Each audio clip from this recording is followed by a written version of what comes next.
성경 말씀 같이 찾으셔서 공독하실까요? 마가복음 3장 13절에서 15절 말씀입니다. 마가복음 3장 13절에서 15절 우리 같이 공독하겠습니다. 또 산에 오르사 자기가 원하는 자들을 부르시니 나온지라. 이에 12를 세우셨으니 이는 자기와 함께 있게 하시고 또 보내사 전도도 하며 귀신을 내쫓는 권능도 가지게 하려 하심이러라. 매일 성경 일주일치 분량을 미리 제가 주일 예배 때 말씀드리고요. 그럼 이제 내일부터 2장부터 4장 주일까지 이제 진행이 되겠죠. 주보에 제가 표시를 했거든요. 그래서 제가 숲을 좀 보여드리면은 숲만 보시지 마시고 나무를 보셔야 되겠죠. 나무를 보시는 과정이 이제 매일 성경 개인 묵상이 되겠습니다. 지난주 잠깐 제가 설명을 했는데요. 교인들한테 설문을 한번 해봤더니 그 교회 리서치에서 꽤 많은 그 퍼센테이지가 성경을 좀 체계적으로 알고 싶다는 것이 굉장히 많은 그 성도들의 뭐라 그럴까요? 바람이었다는 겁니다. 성경을 체계적으로 그래서 이 매일 성경 이 인도를 따라가다 보면은 6년에 1독이 가능한 그런 커리큘럼이니까 우리 성경을 하나하나 좀 보시고, 저는 성경의 숲으로 안내를 하면은 여러분들은 내일부터 성경의 나무 속으로 성경 산책을 할 수 있는 그런 시간이 됐습니다. 이제 2장부터 4장인데요. 2장부터 4장은 예수님과 충돌하는 이야기입니다. 종교 지도자들이 예수님과 충돌하는 5가지의 그 장면을 2장에서 4장까지 보여주고 있습니다. 이 종교 지도자들은 자기들 생각에 예수님께서 맞춰주기를 원합니다. 자기들 생각이 있겠죠? 예수님도 자기들 생각을 지지해 주기를 원하는데, 근데 예수님은 그렇지 않으시죠. 예수님은 우리의 생각에 맞춰주시는 분이 아닙니다. 그래서 우리는 어떻게 해야 됩니까? 예수님 뜻대로 우리는 믿어야 되는 거죠. 하나님 뜻대로 믿어야 하는 거죠. 우리 2장 3절 같이 한번 봉독하십니다. 2장 3절입니다. 사람들이 한 중풍병자 4사람에게 메워 가지고 예수께 올세. 예수님께서 하나님의 말씀 속에 어떤 진리를 가르치시는데, 한 중풍병자가 4사람에 의해서 예수님께 왔습니다. 그런데 사람이 너무 많아서 갈 수가 없는 겁니다. 그래서 이들이 어디로 가느냐? 지붕 위로 올라갑니다. 지붕 위로. 그래서 지붕을 뜯어내고, 요즘 같은 지붕이 아니고요. 이스라엘 사람들은 흙담을 쌓고 거기에 이 나무를 엉겨엉겨 놓고 천막을 얹는다든지 그런 구조이기 때문에 지붕을 뜯는 것은 그렇게 어려운 거 아닙니다. 주력 친구들 아시겠죠? 그렇게 힘든 일은 아니에요. 이스라엘 사람들에게서는. 지붕을 뜯어내고 위에서 중풍병자를 밑으로 내려놓는 겁니다. 그랬더니 예수님께서 깜짝 놀라시죠. 그 4사람의 그 믿음. 사람을 뚫고 들어올 수 없으니까 지붕 위에 올라가가지고 지붕을 걷어내고 거기에 중풍병자를 예수님 앞으로 내리는 그것을 보고 예수님께서 감동을 받으시고 뭐라고 하시느냐? 내가 너의 죄를 용서한다. 이렇게 말씀하십니다. 그랬더니 그 자리에 누가 있었느냐? 율법 학자들이 있었습니다. 율법을 연구하는 사람들이죠. 이 율법 학자들이 뭐라고 이야기하냐면은 저것은 신성모독이다. 하나님을 모독하는 거다. 죄는 하나님만이 사하여 줄 수가 있는데 어떻게 저 젊은 청년이 죄를 사하여 준다고 말하느냐? 저는 신성모독이다. 그렇게 이야기하는 겁니다. 왜 그러냐면은 이스라엘 사람들은 생각할 때에 어떤 질병은 죄와 연결되어 있다 이렇게 생각하는 겁니다. 죄를 지으면 하나님께서 치신 것이 질병이다 이렇게 생각하는 거죠. 이스라엘 사람들은. 그러니까 예수님께서 뭐라고 하시냐면은 죄를 사하였다 이 말은 뭡니까? 병이 나았다는 이야기는 반대로 이야기하면은 죄를 지으면 어떤 질병에 걸린다고 했을 때에 병이 나았다는 것은 죄를 용서받았다는 것이 되잖아요. 그렇게 되는 거죠. 거꾸로 말하면은 그러니까 예수님께서 뭐라고 하십니까? 내가 너의 죄를 용서한다라고 이야기하는 거죠. 그러면서 하시는 이야기가 있습니다. 너가 누웠던 그 침상을 들고 일어나 걸어가라. 그랬더니 이 사람이 벌떡 일어나서 걸어가더라는 겁니다. 그럼 이 사람은 병고침도 받았지만은 또 뭘 받았습니까? 죄 사함도 받은 거죠. 그러니까 율법학자들은 그렇게 생각하는 거죠. 죄를 지었기 때문에 너가 병에 걸린 거야. 이렇게 정죄를 하는데 그러면은 병이 나오면은 죄가 용서받는 거잖아요. 그러니까 예수님께서는 병을 고치시기 전에 죄를 용서하신다고 하신 겁니다. 그때 이 사람이 고침 받은 거예요. 그러니까 이 사람은 죄를 용서받은 거죠. 우리 15절 한번 같이 한번 읽어보실까요? 15절입니다. 그의 집에 앉아 잡수실 때에 많은 세리와 죄인들이 예수와 그의 제자들과 함께 앉았으니 이는 그러한 사람들이 많이 있어서 예수를 따름이러라. 예수님께서 갈릴리 호숫가를 거니시는데 레위 사람 세리입니다. 세금을 거두드린 사람인데 레위 지파의 사람이죠. 이름은 마태라고 합니다. 제사장이 돼야 될 사람인데 레위 지파니까 그냥 목회하지 않고 대간원이 돼가지고 노마를 위하여서 충성하고 있는 사람이었습니다. 근데 예수님께서 그 레위 마태를 보시고 뭐라 하시느냐? 나 따라와. 이렇게 이야기하시는 겁니다. 그랬더니 레위 마태가 예수님을 따라 났습니다. 그리고 그날 저녁에 예수님을 집으로 초청을 합니다. 그래서 예수님과 제자들이 마태의 집에 갔더니 세간원들이, 그러니까 이제 마태의 친구들이죠. 동료들이 거기에 쫙 앉아있고, 그리고 저 평판이 좋지 않는 사람들, 들이 거기에 앉아있는 겁니다. 그래서 예수님께서 그들과 같이 식사를 하시는데, 그 자리에 또 종교학자들하고, 율법학자들이죠. 율법학자들하고 바리새인들이 그거를 딱 보더니 뭐라고 하냐면은, 야, 너네 선생님은 어떻게 쓰레기 같은 인간들과 같이 지내느냐 이렇게 이야기하는 겁니다. 그 장면을 보고 평판 안 좋은 사람들이 다 모여서 있는 곳에 예수님도 식사하시니까 그 율법학자들이 예수님 제자 보고 하는 이야기가 너희 선생님은 쓰레기 같은 인간들하고 지낸다. 그때 예수님께서 그 이야기를 들으신 거예요. 예수님께서 뭐라 하시느냐?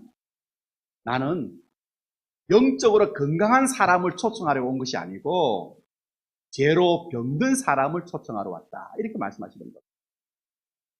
영적으로 건강한 사람에게는 예수님이 필요 없죠. 그러니까 죄로 병든 사람은 누구를 꼭 만나야 됩니까? 예수님을 만나야 하는 겁니다. 그래서 오늘 2장 15절에 보면은 그 자리에 죄로 병든 사람들이 많이 있는 거죠. 그래서 그들이 다 예수님을 따랐다. 이렇게 되어 있습니다. 22절에서 23절 한번 읽어보실까요? 22절, 23절입니다. 그러나 신랑을 22절, 22절에서 23절 같이 봉독합니다. 새 포도주를 낡은 가죽 부대에 넣는 자가 없나니 만일 그렇게 하면 새 포도주가 부대를 터뜨려 포도주와 부대를 버리게 되리라. 오직 새 포도주는 새 부대에 넣으리라 하시니라. 안식일에 예수께서 밀밭 사이로 지나가실새 그의 제자들이 길을 열며 이삭을 자르니. 예수님께서 이제 계속 말씀하십니다. 뭐라고 말씀하시냐면은 멀쩡한 손수건을 잘라서 찢어진 낡은 작업복에 되어서 깁는 사람이 있느냐. 유라기 친구들, 옷이 찢어졌어요. 근데 손수건이 있어요. 멀쩡한 손수건이 있어요. 그 손수건을 이 작업복에 대고 깁는 사람이 있습니까? 그럼 어떻게 될까요? 시간이 지나면은. 작업복은 청바지를 생각하면 청바지 천이 두껍잖아요. 손수건은 부드럽잖아요. 그러면 어떻게 되겠습니까? 얼마 지나지 않아서 또 찢어지겠죠. 그죠? 그러면 어떻게 합니까? 맞는 천을 찾겠죠. 그죠? 똑같은 천을. 예수님께서 그 이야기 하시는 겁니다. 금이 간 병에는 포도주를 담지 않는다. 병이 금이 갔습니다. 포도주 담으면 어떻게 됩니까? 그건 어떻게 될까요? 새죠, 그죠? 새는 거예요. 금이 갔으니까. 예수님께서 그 이야기를 하시는 거죠. 생배 조각을 낡은 옷에 붙이는 자가 없다. 그리고 새 포도주를 낡은 가죽 부대에 넣는 사람이 없다. 이 말은 멀쩡한 손수건을 청 작업복에 대고 깁는 사람이 없다. 금이 간 병에 포도주 담는 사람이 없다. 그 이야기잖아요. 이 말은 뭡니까? 지금 종교학자들, 율법학자들 있죠. 율법학자들과 그리고 바리새인들이 예수님과 계속 충돌을 하는데 그 자리에 있었던 거죠. 그래서 하신 이야기가 뭐냐면은 옛날의 습관을 가지고 옛날의 형식을 가지고 지금 새로운 일을 하는 예수님을 비난하지 말라는 이야기입니다. 예수님 지금 새로운 일을 하시는데 이 종교학자들은 자꾸 옛날 것을 고집하는 겁니다. 옛날에는 이랬는데, 옛날에는 우리가 이렇게 했는데 예수님 하는 거 옳지 않다. 이렇게 자꾸 비평하는 거죠. 예수님께서 그렇게 하지 말라는 이야기입니다. 그러면서 이어서 이제 안식일 날 예수님과 제자들이 이제 밀밭을 이렇게 걸어갑니다. 그런데 제자들이 배가 좀 고팠어요. 그래서 길 가다가 손으로 그 밀 이삭을 쭉 훑어버립니다. 근데 그거를 또 누가 봤느냐? 또 이 율법학자들, 바리새인들이 본 거예요. 그래서 뭐라고 이야기하냐면은 예수님께 이렇게 말합니다. 예수님, 당신의 제자들은 안식일에 일하지 말라고 했는데 지금 추수를 했습니다. 밀이삭을 지나가다가 손으로 훑었다고 추수했다는 거예요. 안식일을 범했다는 겁니다.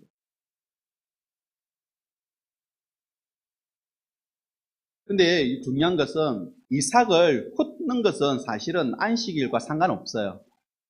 근데 이 율법학자들이 한 이야기는 뭐냐 하면은 일했다는 거예요. 일했다. 그걸 일로 본 거예요. 일로. 안식은 일하면 안 되잖아요. 이스라엘 사람들에게서는. 근데 예수님께서 딱 한마디 하십니다. 뭐라고 하시느냐? 안식일은 우리를 위해서 만든 것이지 우리가 안식일을 위하여 만들어진 것이 아니다. 이렇게 이야기하십니다. 우리를 위하여서 주일이 있는 것이지 주일을 위해서 우리가 있는 것이 아니다라는 이야기. 그래서 예수님께서 말씀하십니다. 인자는 안식일의 주인이다. 이렇게 이야기하십니다. 그러면서 안식일에 이제 사건들이 계속 이어지는데요. 3장 한번 보실까요? 3장 1절, 2절 같이 봉독합니다. 예수님께서 다시 회당에 들어가시니 한쪽 속 마른 사람이 거기 있는지라 사람들이 예수를 고발하려 하여 안식일에 그 사람을 고치시는가 주시하고 있거늘. 안식일에, 그죠? 주시하고 있었다. 예수님께서 안식일에 회당에 들어가셨는데 거기에 손이 오그라든 사람이 하나 있는 겁니다. 펴지를 못하죠. 오그라든 사람이 하나 있는 겁니다. 그래서 바리새인들이 예수님께서 저 사람을 고쳐주면은 안식일을 범했다고 해서 종교재판에 넘기자 딱 지켜보고 있는 겁니다. 근데 예수님께서 그 분위기 아시잖아요. 예수님께서 실수를 하는 걸 딱 기다리는 사람들 있잖아요. 예수님께서 어떻게 말하겠습니까? 손이 오므라들었어요. 이 사람은 펴지를 못합니다. 그런 장애가 있습니다. 근데 이 사람은 고침 받기를 원합니다. 근데 그날이 안식일입니다. 안식일에 손을 고치면은 예수님은 종교재판에 회부되겠죠. 그걸 좀 사람들은 노리고 있습니다. 울줄하게 친구들. 여러분이 예수님이라면 어떻게 했을 것 같아요? 손이 오므라든 사람이 있어요. 어떻게 했을 것 같아요? 그냥 도망가 버려요. 왜? 지켜보니까 실수. 목사님 같아도 갔을 거예요. 근데 예수님께서 뭐라고 하시냐면은 이렇게 이야기하십니다. 일어서라 이러십니다. 뭐라고 했다고요? 일어서라. 손 마른 사람에게 일어서라, 일어서라. 자, 안식일에 일어서는 게 죄가 됩니까? 죄가 되지 않습니까? 죄가 안 되죠. 왜? 회당에 바리새인들도 앉았다가 일어섰다가 앉았다 일어섰다 하잖아요. 일어서는 건 죄가 안 되죠. 예수님께서 일어서라 이렇게 이야기하시는 겁니다. 만약에 그때 예수님께서 진흙을 막 이렇게 그렇게 하신 적이 있으시거든요. 진흙을 일겨가지고 그 사람 손에 딱 붙이면서 병 나았다 이랬으면 문제가 되죠. 근데 예수님이 뭐라 하십니까? 말씀만 하시죠. 어떤 말씀 하십니까? 손 내밀어라. 자, 안식일에 손 내미는 거 제가 됩니까? 제가 안 되죠. 왜? 안식일 회당 가면은 반가운 사람이 있으면 손 내밀고 악수하고 하잖아요. 그죠? 일어서는 거는 제가 안 됩니다. 손 내미는 거 제가 안 됩니다. 근데 중요한 거는 이 사람이 일어서서 손을 내미니까 오그라든 손이 어떻게 됐다? 고침받았다. 이게 중요한 거죠. 그러니까 예수님께서 병 고치나 안 고치나 실수하나 안 하나 딱 지켜보는데 예수님께서는 전혀 안식일을 범하지 않으시잖아요. 일어서라, 손 내밀어라. 이 말만 하시거든요. 근데 병 고침을 받았다는 겁니다. 기분 나쁘죠, 바리새인들이. 근데 이 사건 때문에 바리새인들하고 헤롯 땅, 이들은 사실은 원수예요. 근데 손을 잡습니다. 예수 죽이자. 그냥 두면 안 되겠다. 이 사건 때문에 바리새파하고 헤롯 당원들이 손을 잡는 일이 이제 돼버리는 거죠. 3장 13절에서 15절 말씀 보실까요? 13절에서 15절입니다. 공독합니다. 또 산에 오르사 자기가 원하는 자들을 부르시니 나아온지라. 이에 12를 세우셨으니 이는 자기와 함께 있게 하시고 또 보내사 전도도 하며 귀신을 내쫓는 권능도 가지게 하려 하심이라라. 지금 분위기는 이제 율법학자도 예수님 죽이려고 하고 바리새파라고 하는 사람들도 예수님을 죽이려고 하고 그리고 헤롯 당원이라고 하는 사람들도 예수님을 죽이려고 하고 그리고 사두개인이라고 하는 사람들도 예수님을 죽이려고 하고 그리고 사내들인 우리로 말하면 국회죠. 그게 의원들도 예수님을 죽이려고 합니다. 분위기가 그런 분위기입니다. 그래서 지금까지 예수님께서 병 고치고 귀신 쫓고 했을 때는 말하지 마라 그랬습니다. 소문내지 마라. 지금까지는. 소문내면은 그죠? 적이 생기잖아요. 소문내지 마라 그랬는데 이미 소문이 다 나버린 겁니다. 그래서 이제는 예수님께서 말해야 할 사람들을 찾으십니다. 말해야 할 사람들. 그래서 예수님께서 12제자를 택하시는 거죠. 혼자 일을 못해서가 아니고 생각해 보십시오. 하나님의 일에 하나님께서 혼자 하실 수 있으시잖아요. 그러나 하나님도 사람을 필요로 한다는 겁니다. 하나님 사역에 천사도 있어야 되고요. 사람도 있어야 합니다. 예를 들어서 천사도 못하는 일이 있잖아요. 교육하는 거. 우리와 1대1로 만나서 교육하는 거 못하잖아요. 전도하는 거 못하잖아요. 그 누가 합니까? 사람이 해야 되거든요. 하나님 사역에는 사람이 꼭 필요하다. 다시 말하면 여러분들이 꼭 필요하다는 겁니다. 혼자 하실 수 있는 능력이 되시지만은 하나님은 사람을 필요로 한다. 그 예수님도 마찬가지죠. 홀로 못했어가 아니고 함께 있어야 할 사람들을 찾으시는 겁니다. 그래서 12명을 세우시는데 중요한 일이니까 예수님께서 산에 올라가서 기도하시죠. 기도하시면서 12명을 택하시고 제자로 임명을 하십니다.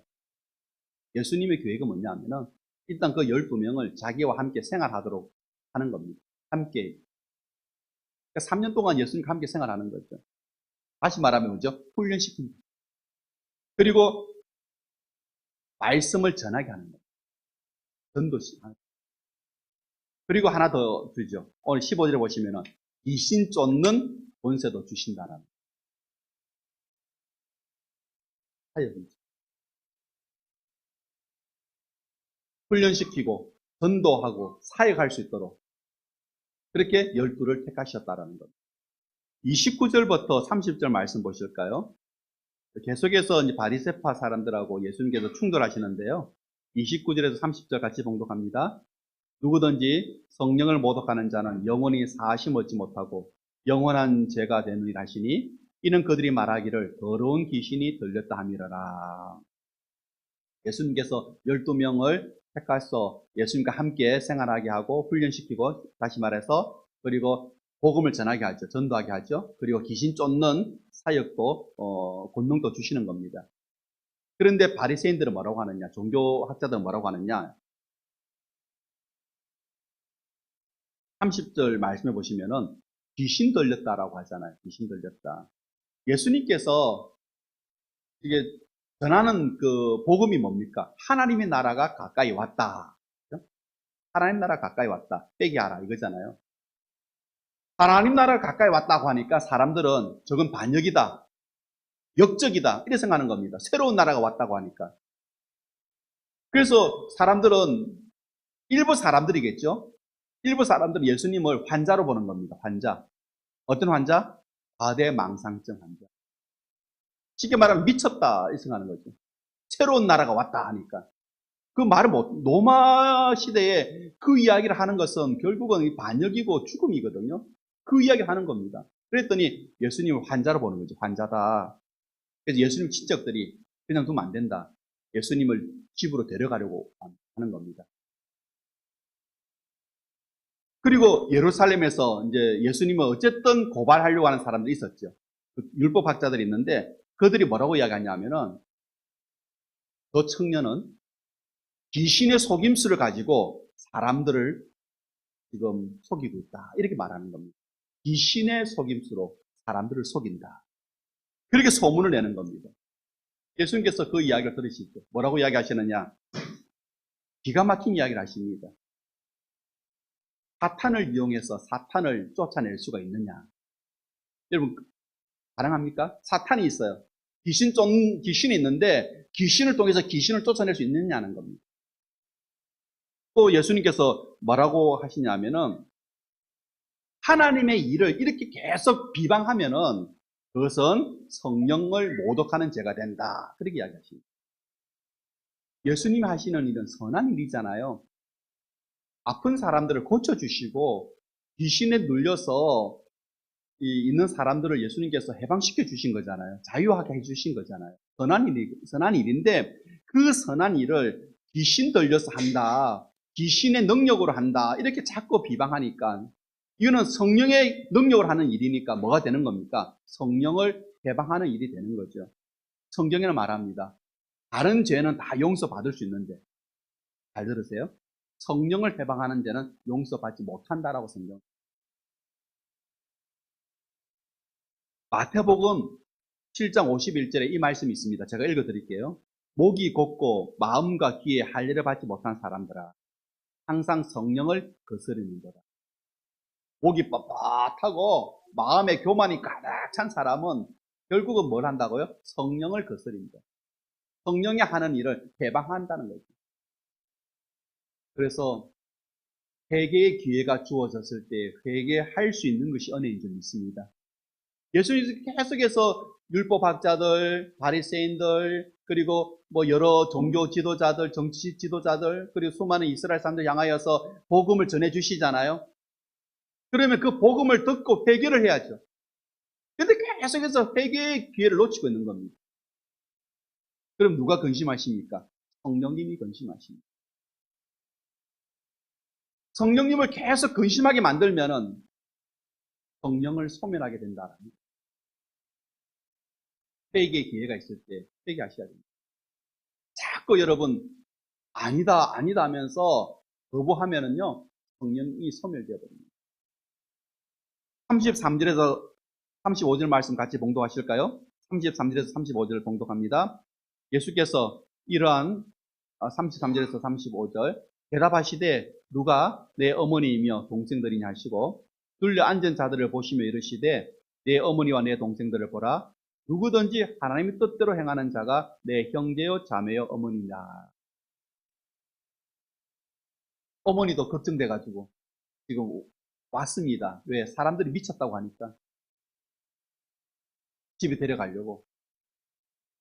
그래서 이제 사람들에게 이제 그 전가를 넣죠. 선생님 바깥에 어머니와 선생님의 동생들이 와 있습니다. 그래서 예수님께서 뭐라고 하시냐면은 누가 내 어머니고 누가 내 형제. 여기에 있는 너희들이 내 어머니고 형제. 순종이 피보다 진하다. 뭐라고요? 순종이 피보다 진하다. 그러면서 하나님 뜻에 순종하는 사람이 뭐라고요? 내 형제요, 내 어머니. 하나님 뜻에 순종하는 사람이 내 어머니고 형제. 순종이 뭐보다 진하다? 피보다 더 진하다. 그렇게 예수님께서 말씀하시는 겁니다. 우리 4장 15절에서 20절 말씀은 우리가 정말 잘 아시는 말씀이죠. 4장 15절 말씀 같이 한번 봉독하실까요? 15절입니다. 말씀이 길가에 뿌려졌다는 것은 이들을 가리킴이니 그 말씀을 들었을 때 사탄이 적시 와서 그들에게 뿌려진 말씀을 빼앗는 것이요. 16절은 돌밭에 떨어졌던 것을 이야기하고 있고요. 그 다음에 18절은 가시떨기 밭에 떨어진 씨앗을 이야기하고 있고요. 그리고 20절은 좋은 땅에 뿌려진 씨앗을 이야기하고 있습니다. 어떤 이야기냐? 예수님께서 바닷가에서 많은 사람들을 가르치십니다. 근데 그 바닷가에서 예수님께서 가르치시는 이야기 중에 하나가 바로 이 씨앗에 대한 비유입니다. 씨앗에 대한 비유. 자, 먼저 길가에 뿌려졌다. 길가는 어떻습니까? 딱딱하잖아요. 그죠? 딱딱하잖아요. 말씀이 뿌려지는데 말씀이 적용되지 못하고 사탄이 어떻게 합니까? 그 말씀을 빼앗아 간다. 이렇게 이야기합니다. 그리고 두 번째는 자갈밭에 떨어진 씨앗. 말씀을 딱 들을 때는 반응합니다. 아멘, 아멘, 반응합니다. 성품도 좋습니다. 성품도 좋아요. 근데 그 감정이 식으면 말씀이 적용되지 못하는 감정적인 신앙. 또 하나 잡초밭에 떨어진 씨앗이 있죠.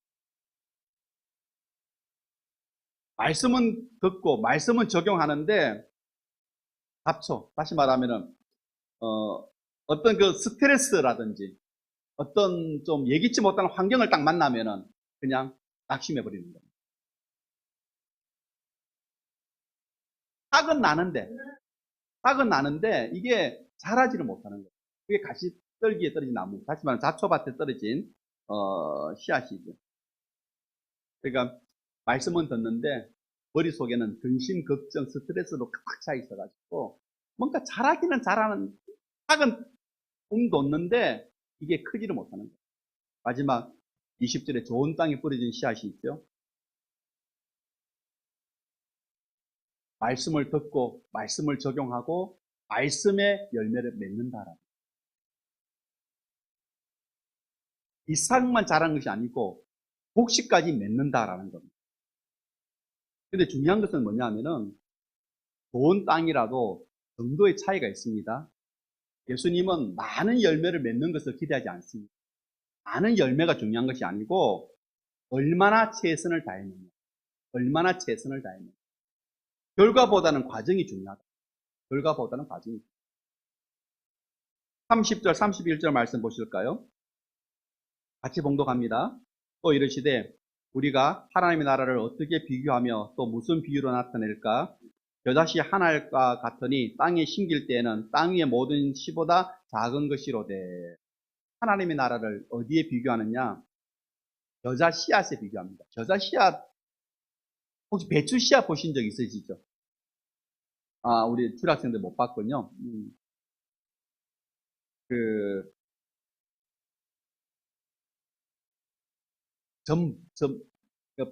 파리똥 보신 적 있어요, 여러분? 딱 그 정도 크기예요. 굉장히 작아요. 굉장히 작아요. 굉장히 작아요. 하나님 나라가 겨자씨 한 알만하다. 하나님 나라가 겨자씨 한 알만하다. 근데 이게 땅에 떨어지면은, 일단 땅에 떨어지면은 어떻게 되느냐? 큰 나무가 되어서 새들이 그 자리에 보금자리를 튼다라는 겁니다. 새들이. 우리 마음의 하나님 나라도 이와 같다라는 겁니다. 시작할 때는 작아요. 그렇지만은 씨앗은 생명이 있으니까 생명이 있으면 무조건 자란다라는 거죠. 그 생명의 특징입니다. 생명이 있으면 자란다. 자라는 것은 열매를 맺는다는 거죠. 결국은 우리 안의 시작은 작지만은 결국은 자라고 열매를 맺는다라는 거죠. 이게 생명의 특징입니다. 그래서 욥기서 8장 7절에 내 시작은 미약하였으나 내 나중은 창대하리라는 말씀처럼 시작은 작지만은 그 결과는 나가는 겁니다. 근데 이거를 우리가 좀 오늘날 좀 적용해 본다면은 너무 우리는 지금 성장주의에 지금 몰두하고 있습니다. 교회가 얼마나 큰 건물을 갖고 있는지, 얼마나 많은 사람이 모이는지, 얼마나 많은 교역자들이 사역하고 있는지, 이런 숫자에 우리는 민감하죠. 그래서 현대교회는 숫자 지향주의다 이런 이야기가 있는데, 근데 숫자가 그 교회를 판단하는 기준이 되면 안 되는 거예요. 그렇지 않습니까? 숫자가 그 교회의 기준을 판단해서는 안 됩니다. 왜? 저자신만한 작은 교회를 할지라도 무시할 수 없는 거죠. 왜? 그 교회에 생명이 있으면 그 교회는 잘한다. 자, 39절 말씀 한번 보실까요? 4장 39절입니다. 봉독합니다. 예수께서 깨어 바람을 꾸짖으시고 바다들어 이르시되 잠잠하라 고요하라 하시니 바람이 그치고 아주 잔잔하여지더라. 여기까지 보시겠습니다. 예수님께서 배에 타시고 온 밭에 관한 이야기를 하시고 난 다음에 이제 바다를 건너가시는데 풍랑이 일어나는 겁니다. 배가 가라앉게 됐습니다. 근데 예수님은 주무시고 계십니다. 그러니까 제자들이 예수님을 막 깨웁니다. 선생님, 우리가 지금 죽게 됐는데 선생님은 아무렇지 않으십니까? 막 예수님을 깨우는 거죠. 그때 예수님께서 뭐라고 합니까? 잠에서 일어나시더니 바람 보고 이 이야기 합니다. 조용하라. 바람 보고 뭐라고 했다고요? 조용하라. 그 널뛰는 바다 보고 뭐라고 하시느냐? 고요하라. 이렇게 이야기하죠. 고요하라. 그랬더니 바람이 멈추고 파도가 잔잔해져서 평온해졌다라는 겁니다. 그러면서 예수님께서 제자들에게 하십니다. 뭐라고 이야기하느냐? 왜 겁이 많으냐? 왜 그렇게 겁이 많으냐? 왜 그렇게 믿음이 없느냐? 겁이 많다는 것은 뭐가 없는 겁니까? 믿음이 없다는 거죠. 왜 믿음이 없느냐? 이렇게 말씀을 하십니다. 오늘 우리가 살아가는 이 시대는 어떻게 보면은 하나님의 능력을 우리가 무시하고 살아가고 있는 시대다. 이렇게 말할 수 있습니다.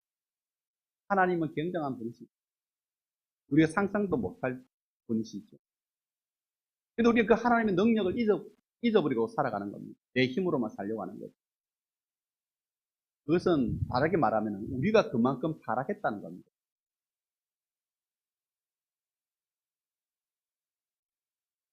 항상 우리는 주님의 능력을 기억하고 주님을 경외하는 삶을 살아가는 것이 성도의 마땅한 태도라는 것을 우리가 본문에서 보고 이렇게 2장, 3장, 4장을 좀 짧은 시간에 좀 같이 나누었는데요. 말씀을 좀 정리하다 보면은 예수님은 다양한 사람들을 부르시고 오늘 우리 이 자리에 앉아있는 여러분들 다 똑같은 사람들 없잖아요. 다 우린 다릅니다. 다양한 사람들을 부르시고 그들을 통해서 교회를 세우시고 그들에게 사역을 맡겨주십니다. 그래서 고린도전서 1장 27절에 보시면은 이런 말씀이 있습니다. 세상에 미련한 것들, 세상에 약한 것들, 세상에 천한 것들, 세상에 멸시받는 것들 하나님께서 택하셨습니다. 미련하고 약하고 천하고 멸시받는 사람들을 택하셔서 교회로 세우시고 하나님 일을 맡겨주신다는 겁니다. 그러면은 그렇게 부름받은 사람들은 뭘 해야 됩니까? 8비는 말합니다. 수고는 내가 하고 영광은 하나님께. 수고는 내가 하고 영광은 하나님. 왜 우리를 불러주십니까? 하나님 영광 위하여 살아가라고 불러주시는 겁니다. 그런데 이런 사람들이 있죠. 오늘 예수님과 충돌하고 있는 바리새인들, 종교학자들 같은 사람들이 있습니다. 골로새서 3장 9절 10절 말씀해 보시면은 옛 사람과 그리고 그 행위를 벗어버리고 새 사람을 입어라 라고 말씀하시잖아요. 과거를 버리지 못하는 사람. 과거에 자기가 해왔던 것, 나는 과거에 이렇게 했는데 이것이 나는 진리라고 생각한다 하면서 자꾸 자기의 경험, 자기의 생각, 자기의 그 모든 것을 주장하는 사람들이 있다는 거죠. 그러니까 예수님의 복음을 받아들이지를 못하는 겁니다. 그래서 예수님과 계속 충돌하고 있는 거죠. 2장, 3장, 4장 보셨잖아요. 계속 충돌하는 겁니다. 예수님과. 그런데 성경은 뭐라고 합니까? 버려라라는 거죠. 버려라. 그래서 예수님께서 12제자 택하시고 그들과 3년을 함께 생활하셨던 것은 뭡니까? 그런 과정입니다. 버려지는 과정. 그래서 성숙해져 가는 과정들. 그걸 예수님께서 만들어 가시는 거죠. 3년 동안. 교육도 중요하고요. 사역도 중요하지만은 더 중요한 것이 있습니다. 성숙이 중요합니다. 성숙해져야 됩니다. 예수 믿기 이전에 내 생각, 내 고집, 자기 중심적인 가치, 내가 가장 중요하다고 생각하는 거 있잖아요. 그게 가치관이거든요. 그 가치관들 내려놓아야 합니다. 그래야 성숙할 수 있습니다.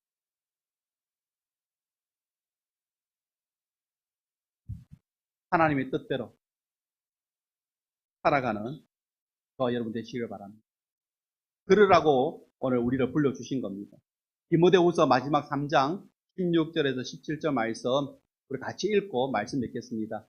모든 성경은 하나님의 감동으로 된 것으로 교육과 책망과 바르게 함과 의로 교육하기에 유익하니 이는 하나님의 사람으로 온전하게 하며 모든 선한 일을 행할 능력을 갖추게 하려 함이라.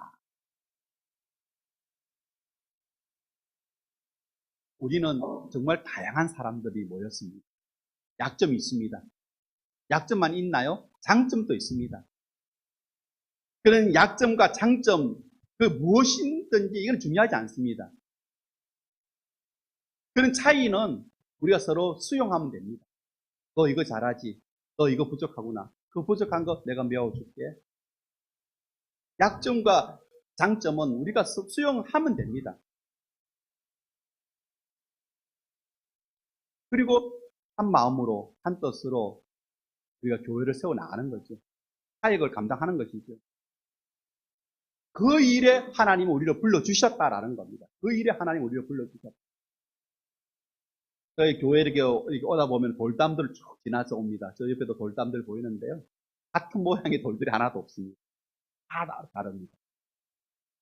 근데 다 다르기 때문에 견고합니다. 틈을 다 메워주잖아요. 큰 틈은 큰 돌이, 작은 틈은 작은 돌들이. 그래가지고 돌담을 만드니까 바람도 이겨내고, 그 돌담 뒤에 고식들이 잘 자라지 않습니다.